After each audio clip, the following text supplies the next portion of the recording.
rely on knowing what the law is. And if that law is constantly changing, then it can cause major civic and social instability.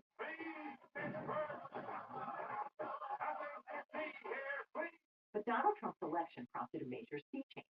He was able to name three justices, decisively swinging the Supreme Court to the right, at which point conservatives got a whole lot less concerned about stare decisis. So during their confirmation hearings, Justices Kavanaugh and Gorsuch mumbled a little bit about Roe v. Wade being settled law before immediately voting to overturn it in the Dobbs. Since then, senators have switched to asking judicial nominees whether Brown v. Board of Education, the seminal school desegregation case, is settled law, with alarming results. Do you believe that Brown versus Board of Education was correctly decided? Senator, I don't mean to be coy, but I think I get into a difficult area when I start commenting on Supreme Court decisions, which are correctly decided and which I may disagree with. Yes.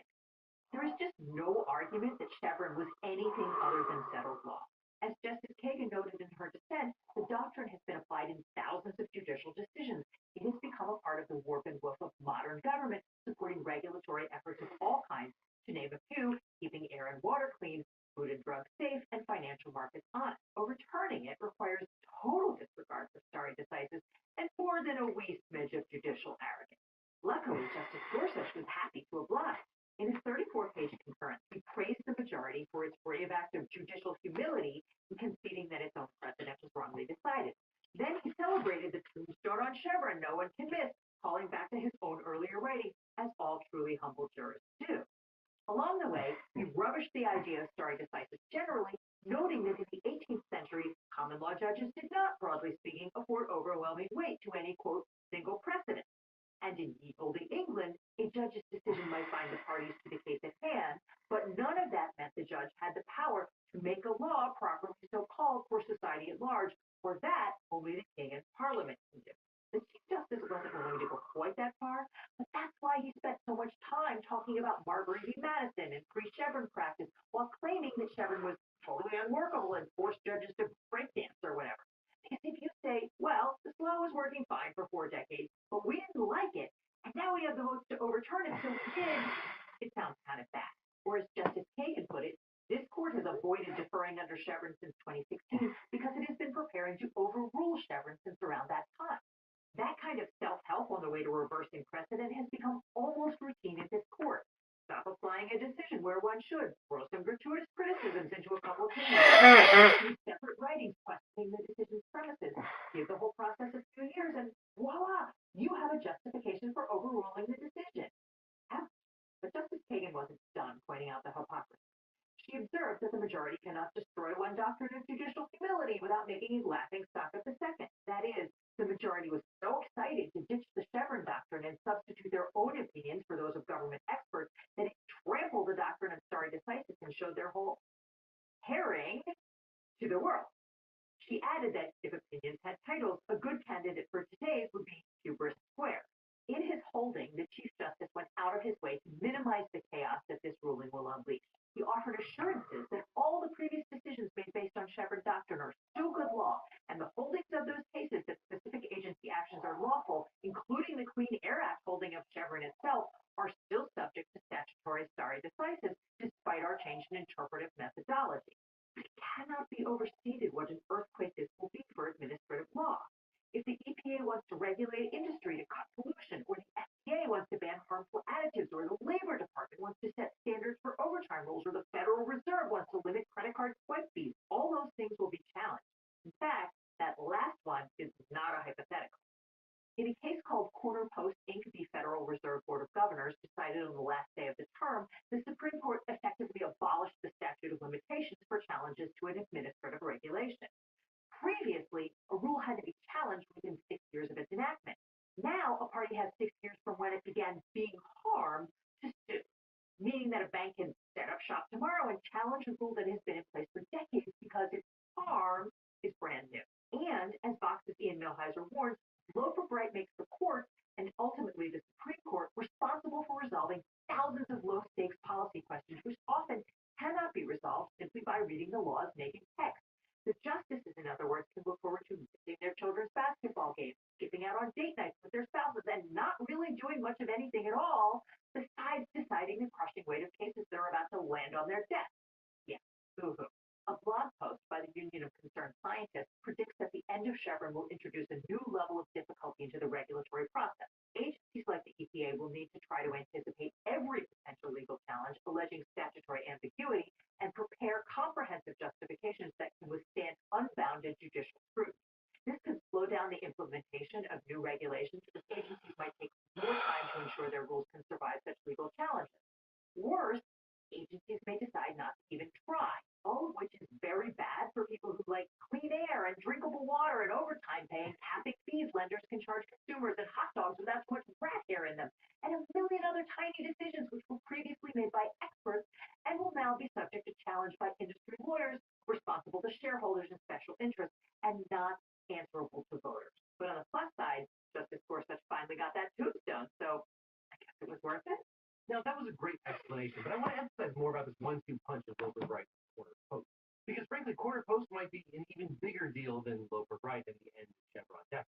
Because it's possible the end of Chevron deference wouldn't have that big of an effect. No, it's not in fact a claiming to advance Chevron deference, it's basically just ignoring it coming to the really extended Chevron time is dead for a while. But now it's really dead, and judges will be the last to ever and the Corner Post, truly, no federal regulation will ever be safe. Corner Post has actually done away with the statute of limitations on some federal regulation. And that shows that you can actually change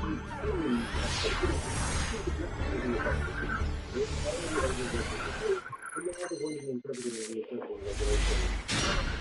Sometimes it's going to be all courts, as we've already seen, there are a few judges, especially in the middle of Bill in Texas, that love nothing more than to overturn current laws. So you're going to see thousands of newly minted corporations incorporated in Amarillo, Texas, challenging regulations, and then going before that company's preferred judge, just to overrule federal regulations. Additionally, because these judges are not subject matter experts, you're going to get a lot of wacky decisions, not necessarily smaller governments, but definitely really less predictable ones. We're going to get very weird patchwork of various organizations and lists, with consistencies during state and circuits. And we're going to see a lot of science research and history research that actually all over the city. But before a federal judge will be determining a whole bunch of technical regulations, you'll probably need to brush up on your math of science grade, but you can even say it's not good drilling. Brilliant.org is the best way to learn math to do the science thing, right? Most of the online or the platform is done, but this is much of the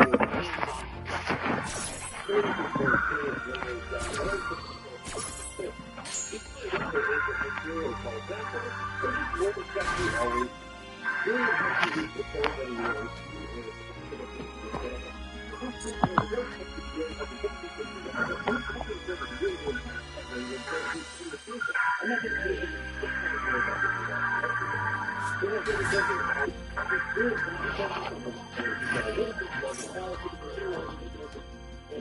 another great time is how LLMs work, which is an immersive AI workshop that lets you experience and harness the mechanics of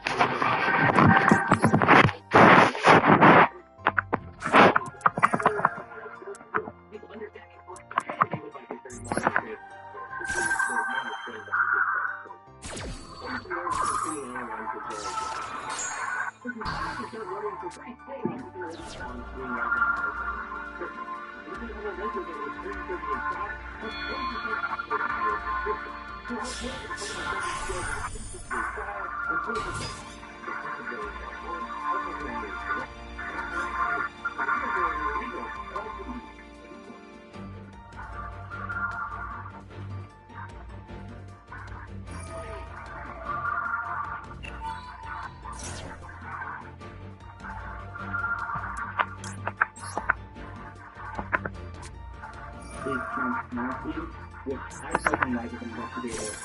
Just that two different because how do you express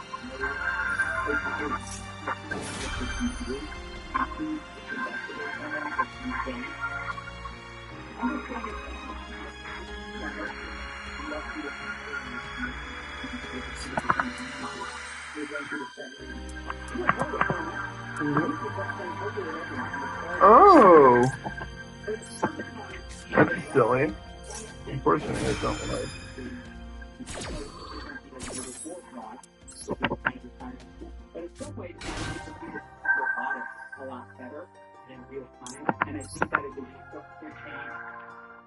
that is fundamentally pathetic. The question of all of this is, do those feathers outweigh what this introduces? And how much do those two regulations mitigate those harms? Some of those harms being like fraud, and there's all these negative externalities that are evil. What is the difference between the two systems?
Part of it is like, this happens with any emerging technology. And hopefully, as this rate matures, as regulation comes in, things will improve. We're going after some of the good kids, some of the most powerful people in the world. You hear about your own financial I'm not totally oblivious to the preservativeness of like agency journalism like this. Obviously, there's risk. I've always believed there's a quote, and I'm going to look for it, but I hope you guys understand the spirit of it. News is when you print something someone else doesn't want you to print, everything else is public relations. I really believe to do meaningful journalism, you have to go after people. Like, it's not inherently a safe profession. And if you're going to do important work, you have to have risk tolerances. And I think everyone has a line of what that risk tolerance is, and it's different for everyone. I don't think I could do what Edward Snowden did. I think that would be my private line. It's going against my own government.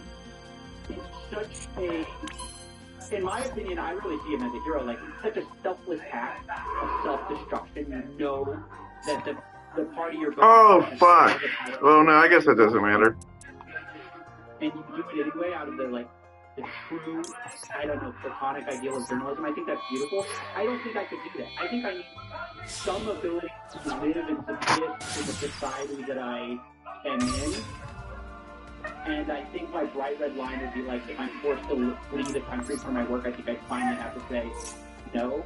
But as journalists go, I think this pretty well. Especially think risk is important to take when you're young, and when you can do that. I think I'm married, so when I have a family, I think I will probably dial this risk thing down. Just being honest, I mean, I think you kind of have to.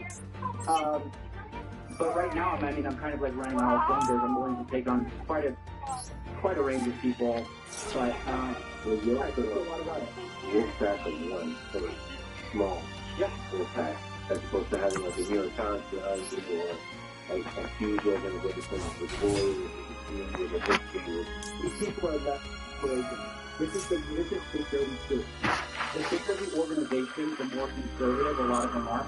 It's true that sometimes they and this is not to bash big organizations. I'm just saying this is an observation of someone who talks to a lot of people, and especially in the world of fraud, a lot of them are scared to engage in fraud that is obvious but hasn't been litigated yet. This is why you'll never see documentaries about ongoing fraud on Netflix. Too much of a liability. They'll see Netflix to hell. And they know that if they win, Netflix has the money to pay it. So, corporations... Yeah, that doesn't work, unfortunately.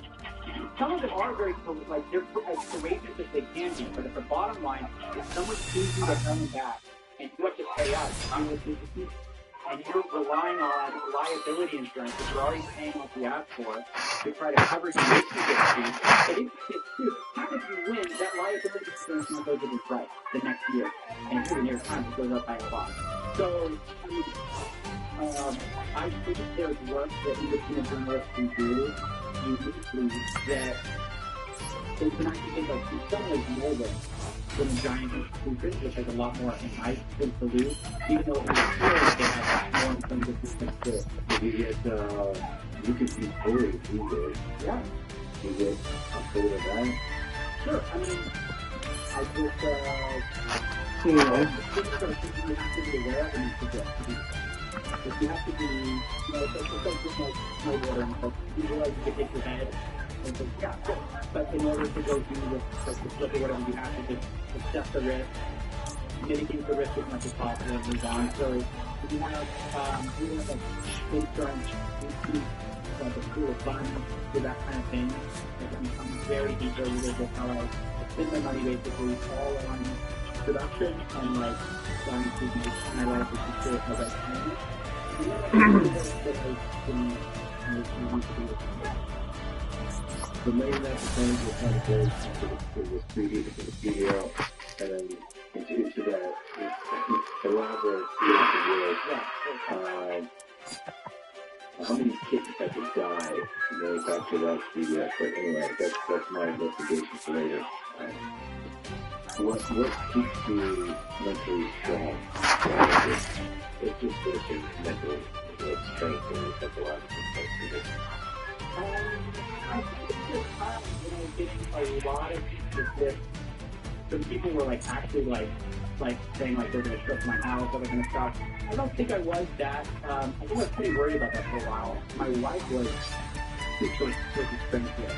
Where she was saying, hey, you're not comfortable with it. You need to get out of the game, or you need to taking like stuff in our game. And this is what it is. You're going to go out with these people who basically be mentally strong around it. And seeing her have that realization helps me have the same realization. About her, and it solved a lot of my concerns.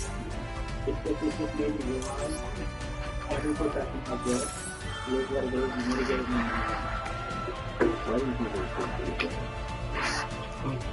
You're basically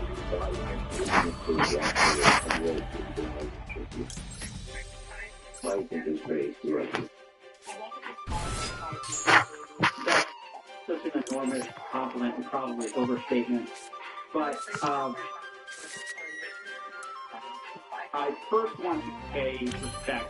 There are a lot of great things, and a lot of them are like I don't want to just kind of take it and go, yes, it's just me. There's so many great things.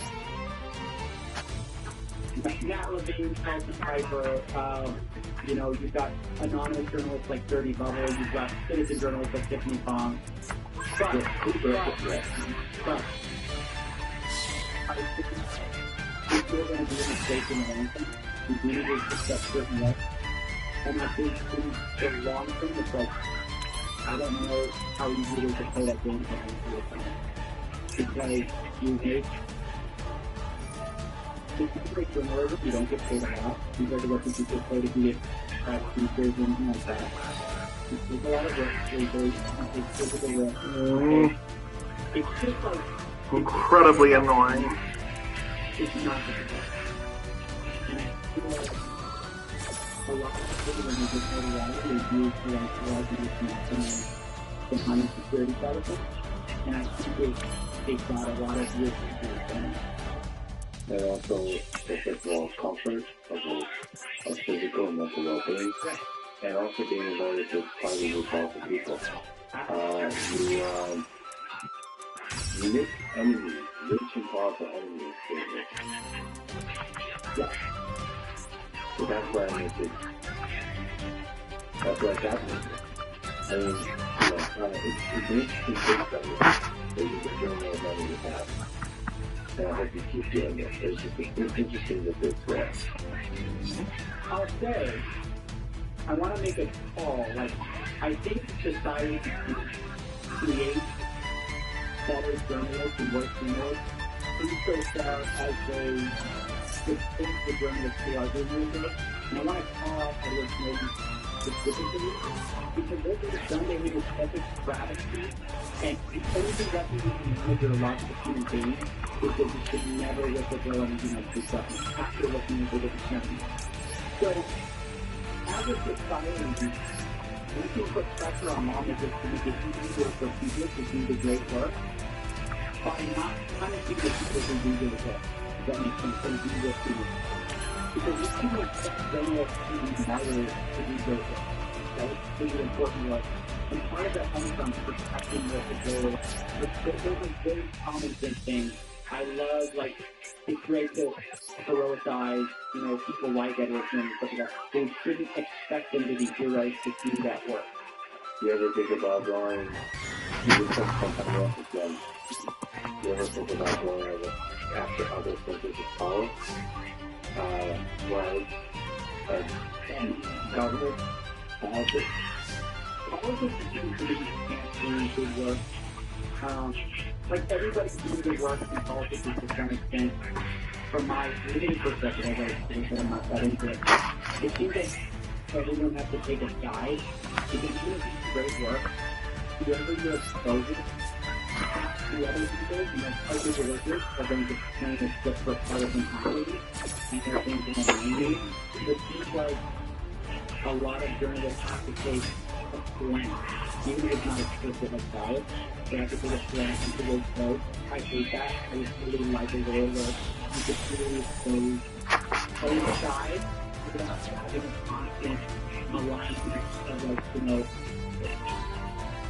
if you give me what I'm doing, or you did this for X, Y, Z, whatever, I really find that really problematic journalism is more political to it. As far as government stuff, I think it's easy to do much more enticing to do foreign journalism than to do local journalism on positions of power. Because if you question, it's so easy to just get the bigger cases you expose in the country, the easier to get. It's very system. The bigger the case, the more your well-being, your access to entire body integrity. Whereas if you do foreign journalism, you do great work and largely is affected by your own government. So it's kind of this weird thing where if you want great journalism on America, sometimes join the but the politics thing is participating like that and going abroad. I think the way you think about your current work, I think applies to good journalism and politics as well. So what happens is, I have that sense that I try to do like really in the conversation space with politicians. I try to talk to people on the left and the right and do so in nonpartisan way and criticize, but also doing that on official. What happens is I've learned, if you talk to somebody on the right kind of brings you in and says, yeah, if you can comfortable, come with us, and then the left attacks you. And so, and the same happens on the left. Talk on the left, the right attacks you, and the left says, come with us. So like there's a temptation, a momentum to staying to that one side, whatever that side is. The same with foreign journalism. You can cover Putin critically. There's a strong pull to being pro-Ukraine, pro-Zelensky, pro. And you can be covering the political way. The point is from the beginning is going to be on. So Zelensky is a strong threat. So it's going to be supporting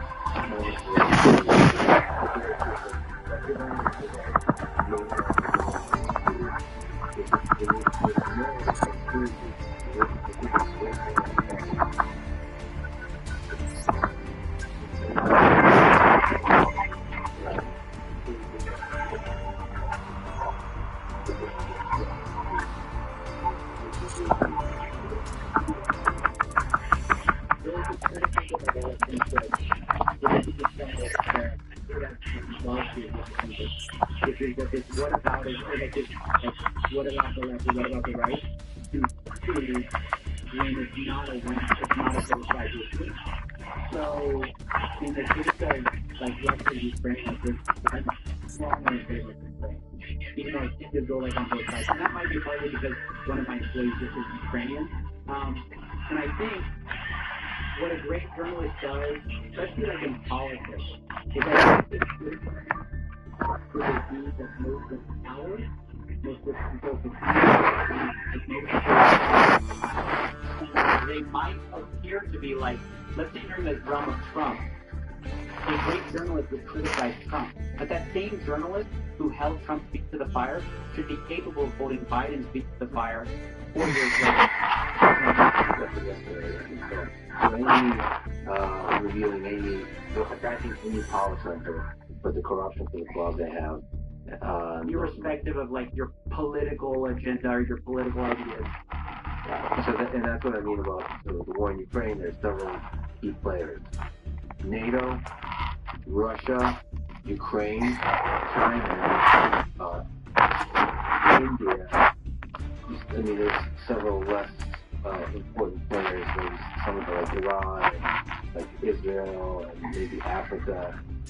And what great journalism requires is basically revealing the flaws of each one of those players, irrespective of the message. And you're right that throughout any particular situation, there is some parties that are worse than others, and you have to weigh your perspective accordingly.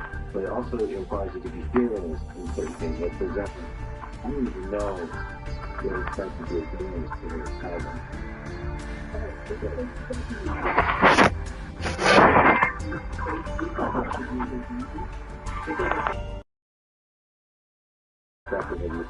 And you're right that throughout any particular situation, there is some parties that are worse than others, and you have to weigh your perspective accordingly. But it also requires you to be fearless in certain things. Like, for example, you need to know what expected to be doing to have them.